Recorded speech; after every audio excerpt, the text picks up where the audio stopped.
Welcome to the Armani Talks YouTube channel. I'm your host, Armani Talks. In this channel, we're covering communication skills to help you level up your confidence, charisma, and personal brand. Today's episode is going to discuss how to fix the mumbling voice. A couple of months back, I posted a tweet talking about the dangers of dragging your feet. But I didn't phrase it that nicely. I said that I don't trust anyone that drags their feet. What the hell are you walking so slow for? You don't have any place to be? No. From my experience, anyone that walks too slow, these people are lazy or turn out to be snakes. Now this tweet, it ended up blowing up. A lot of people started to engage with it, and a lot of people were saying, yo, I never noticed that. Yeah, people who drag their feet are a little suspect. You gotta watch out for them. But you know, anytime a tweet blows up, there's another group of people that disagree with the tweet. And there was this huge section of people that were talking about how ignorant I was. What are you talking about? Dragging your feet is a bad thing. Walking slowly is a good thing. I had no clue that this was going to be a polarizing topic, but it was. There was a big group talking about why dragging your feet can be a good thing. Now, a lot of people that came at me, they came at me respectfully and gave me their points. And when they did give me their points, I was open-minded enough to understand that there is a different way of looking at this.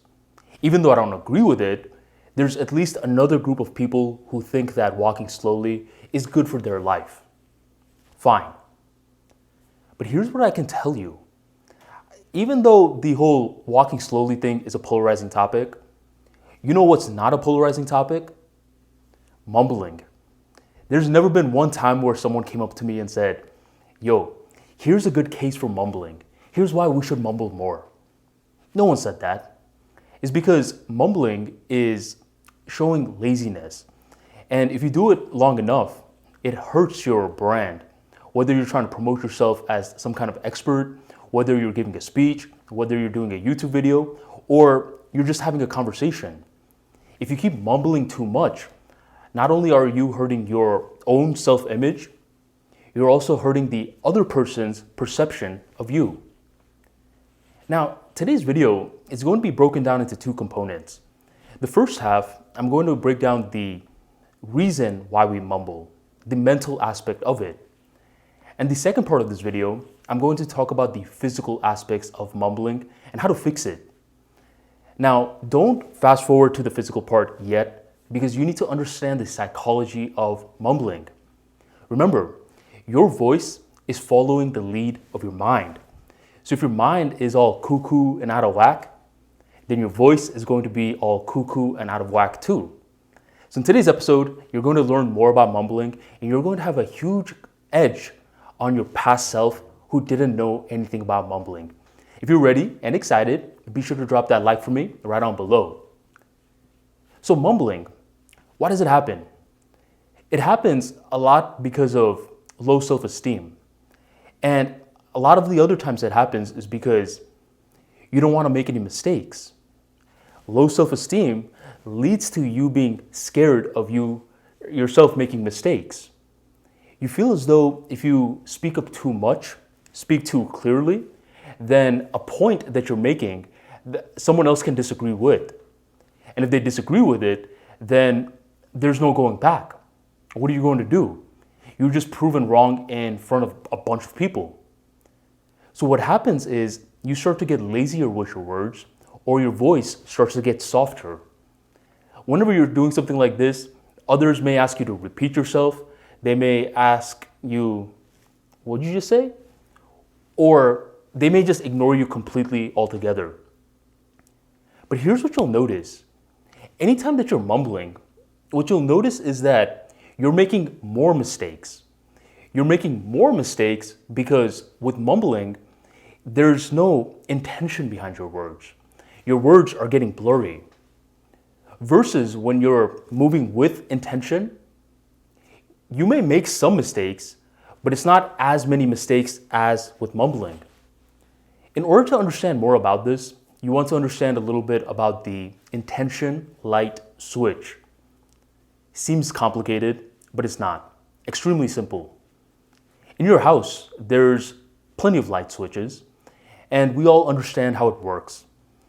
A light switch can either be on or off, right?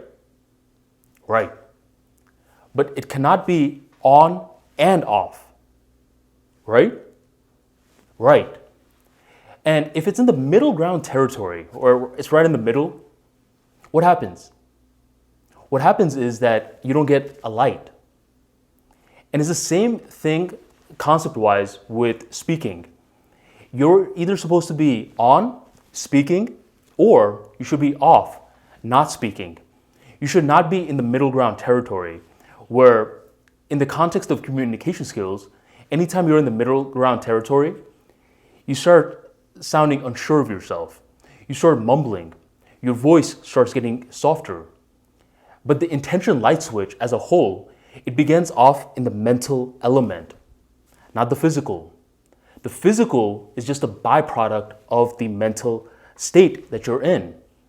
So a big reason why you're mumbling so much is because your intention light switch is not fully on or off. It's in this awkward middle ground territory.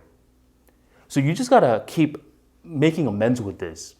You gotta be more intentional behind your speech. Am I gonna speak? All right, then speak. Am I not gonna speak? All right, then I'll just remain quiet. You don't always have to talk, but when you do, put some intention behind it. Put some force behind your words. And the force is just a byproduct when you actually want to speak, when the light switch is actually on. So that's a mental part of mumbling. I just want you to understand that. And you also want to know this before I transition to the physical part. A lot of people who mumble have no clue that they're mumbling. It's because they're unaware to the issue. Friends don't let friends mumble. So if one of your friends are mumbling, just let them know because they may have no clue. And if your friends are too nice and they're not telling you that you're mumbling, look out for the signs where they're always asking you to repeat yourself, speak up a little bit more, or just stop at the repeating yourself part. If people are constantly telling you to repeat yourself, then there's a likelihood that you're mumbling or your voice is too damn soft. So fix that. All right, so how do you fix this? You fix this with a simple 3-step framework that I'm going to give you. And I want you to gradually fix your voice. I don't want you to shock your system and completely get rid of mumbling forever, because that's not even possible. At this point in your life, if you've been mumbling for an extended period of time, then you're at that case right now where you have neural pathways all in your mind for mumbling. So you got to gradually ease yourself out of it. And that's exactly what my framework is about. The first thing I want you to understand is that your face is filled with tension right now. Anytime that you're having certain mental blocks, like we spoke about in the first half of this episode, your face has a lot of nerve endings. So a lot of the tension starts to build up in your face. You'll notice anytime that you're nervous that it feels a little bit more difficult to move your face around. You're a little bit more stiff. So what I want you to do is, I want you to unstiffen it. I want you to loosen your face up. And the way that you're going to do that is by grabbing your palms and gently moving it around. You're not poking at anything. You're just gently moving the different parts of your muscles on your face around. You're just making gentle circle motions. And any place that you feel that is a little harder, what I want you to do is focus on that area and just soften it up a little bit. Another thing you can do is do a extremely wide yawn or smile without your teeth, an extremely wide smile. Now, mind you, all of these moves look a little creepy or a little suspect, and I never told you to do it in front of other people. You could do it in the comfort of your own home, but try to make it a routine to loosen up your face. The looser that your face is, the more of a rubber band that you feel like, rather than some stiff toothpick. And whenever your face is loose, your lips are loose, your jaw is loose, it becomes much, much easier for the words to flow out rather than being pushed out. So gently, every single day, just play around with your face and loosen up the parts that feel a little tense. That's the first part. The second thing I want you to do is start to read out loud more. It doesn't just have to be books. It could be different things. It could be your app whenever you're on your phone. So let's say you're on the Twitter app, you could read a tweet out loud. Anytime you're scrolling through your phone, you could read different things out loud. The reason that you want to start reading out loud a little bit more is because that's how we used to do things. I don't know if you know this. Let's just do a quick little history lesson. Royal people back in the days, kings, queens, they didn't have the same rights as peasants. The kings and queens, they were given access to education. So they knew how to read. But all the common folk, they didn't know how to read. And these kings and queens that would read, they wouldn't read with their mind. They would read out loud. That was the traditional way that humans used to read. And as we got more and more advanced, we started to read with our mind just because it's faster. But in this context, why not go back old school? Read out loud. Build a love for words. And anytime you're reading out loud, you're guiding your mind towards words and you're building a bond with it. I've heard that anytime that you look at a star, you're looking back in time. But anytime that you're using words, you're also looking back in time. Because every single word that you're using right now, it's not something new. It's been built upon one another in layers via different cultures. Words weren't something that was just designed by some mad scientist in a lab. It was designed by human civilization as a collective effort. So start to build a love for words. And the way that you're going to do that is by reading out loud more. So that's the second part. Thus far, we've talked about stretching your face, loosening up the tense spots, and then we've spoken about reading out loud. Now, the third part I want you to do, extremely simple, is to complete your sentences. Rewire your mind to think in one sentence at a time. Because when you're mumbling, you're focusing so much on the message, which is a good thing, but you're delivering by just focusing on the message.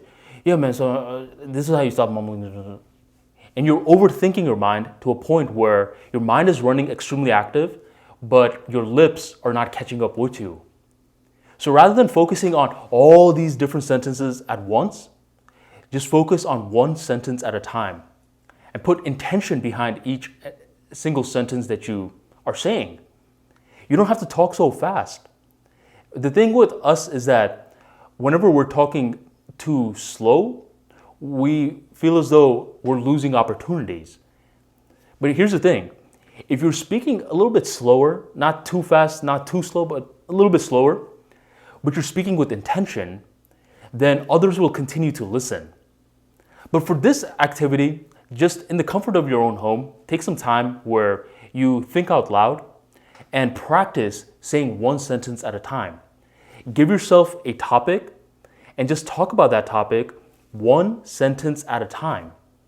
If that's too much for you, focus one word at a time. But what you're doing in this case is you're rewiring your mind to slow down a little, and as you slow down, you're more intentional behind your moves. So that's my 3-step process. You stretch your face, you read out loud, and you start thinking it one sentence at a time. The more that you gradually practice every single day, the more that you're loosening up and weakening the old mumbling neural pathways, the no good ones, and you're focusing more on the new enhanced neural pathways. With mumbling, like I said, a big part of it is mental. But it's not only the effects that stop with you. Others are absolutely judging you and it's hurting your opportunities. And the more that you mumble, the more irritating that you come off to others. By the way, this is a quick, fast way to be boring as well. You don't want that. This framework for how to stop mumbling is easy and it's something that anyone can do. And if you just want a quick little blueprint on how to get started, I just recommend stretching your face for 1 to 2 minutes. I recommend reading out loud for 1 to 2 minutes. And I recommend giving yourself one topic and speaking about it for 1 to 2 minutes. So if you can do that, the entire framework will last roughly around 3 to 6 minutes. Can you dedicate 3 to 6 minutes every day until you can start enunciating more clearly? I know that you can. And if you can't, well, keep on mumbling, keep on hurting your social intelligence and your likability. There's no skin off my back, and there's no skin off other people's backs either. It's just something that you're going to have to deal with. But if you're a winner and you want to apply this tip, now's the best time to begin. So begin. If today's video helped you and you want to help other mumblers out as well, make sure you share this video on your social media of choice and drop that like for me as well. Thank you for joining the Armani Talks YouTube channel, and I'll catch you on the next episode.